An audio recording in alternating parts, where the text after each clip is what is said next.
বাংলাদেশে আর কত কোটি আইন করবেন, আর কত বড় আইনের বই বানাবেন? সর্বোচ্চ 7 দিন। এই 7 দিন পর আল্লাহ না করুক বাংলাদেশের ভিতরে আরেকটা বড় কোনো ঘটনা ঘটবে।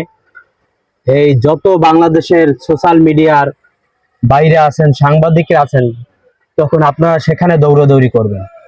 আজকে সেই মিরপুরের হারিয়ে যাবে সেই রামিসার কথা, মানুষ ভুলে যাবে।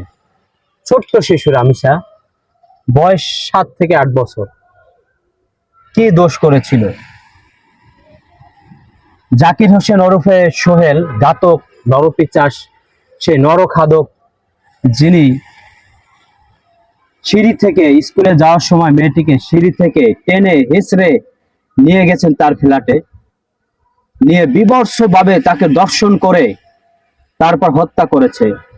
গলার এখান থেকে কেটে, হাতের এখান থেকে কেটে, বুকটার মাঝখান থেকে ফেরে তারপরে মেয়েটার লাশ গুম করতে চেয়েছে। মায়া যখন খুঁজতেছিল সেই রামিসা কই, রামিসা স্কুলে গেছে কিনা, দেখে সিঁড়ির গোড়ায় পড়ে আছে সেই রামিসার জুতাখানা, একখানা জুতা। তখনই সন্দেহ জাগে। বাবা ছিলেন রিক্সা মেকানিক, তার কাছে যায়, জিজ্ঞেস করে যে রামিসা কোথায়। রামিসা কিন্তু খুঁজে পাচ্ছি না। উনি হাউমাউ করে মা কান্নাকাটি করার পরে, সবাইকে ডাকাডাকি করার পরে সেই ফ্ল্যাটে যায়, দরজা ভাঙার চেষ্টা করে সাপল সুপল দিয়ে। নরপিচাস, সেই নরখাদক, সেই কুখ্যাত খুনি, সে পালিয়েছে। ভাঙার পরে দেখে যে খাটের নিচে গলা কাটা দেহ পড়ে আছে, আর মাথাটা পড়ে আছে বাথরুমে বালতির ভিতরে। এই নরপিচাস একজন রিক্সা চালক ভাই বর্ণনা দিয়েছেন যে এই নরপিচাস চেয়েছে তাকে দর্শন করেছে, তারপরে চেয়েছে তার লাশ গুম করার জন্য। অটো রিক্সা চালায় যে ব্যাটারির বাক্স নিয়ে এসেছে, সেখানে 3 খণ্ড করে লাশ গুম করতে চেয়েছিল। মাথা অনেকক্ষণ পানিতে ভিজিয়ে রেখেছে, চুবাইছে রক্তটা বের করার জন্য। পানিগুলো সব ঢেলে দিয়েছে বাথরুমে। তারপর 3 খণ্ড লাশ তারা চেয়েছে গুম করার জন্য। আজকে এই রামিসা, কিছুদিন আগে মিরপুরে আরেকটা ঘটনা ঘটলো। কতদিন আগে এই যে নাবালক অসহায় শিশুদের নির্যাতন করে, দর্শন করে মেরে ফেলা হচ্ছে। কিসের আইন? আইন তো অনেক আছে, এর প্রয়োগ কোথায়? আইন মন্ত্রণালয় কি করে? তারা যেগুলা চাক্ষুষ প্রমাণ চোখের সামনে দেখাচ্ছে যে এই অপরাধ সে করেছে, সেটা কেন বিচারের জন্য লেন্ডি প্রসেসিং হবে? কেন বিচারের জন্য অনেক দিন অপেক্ষা করতে হবে?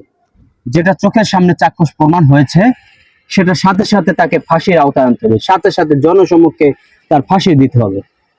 এটা হচ্ছে আইন। কিন্তু আইন সে খুন করবে, আজকে না হোক সে 15 দিন পর, 6 মাস, 5 বছর, 5 মাস পর আরেকটা বড় ঘটনা ঘটবে। সোশ্যাল মিডিয়া বিভিন্ন দিক সেদিকে দৌড়াবে, এদিক থেকে খুনিরা সেই আইনের ফাঁক ফোকর দিয়ে বের হয়ে যাবে। এটা কি আইন হলো?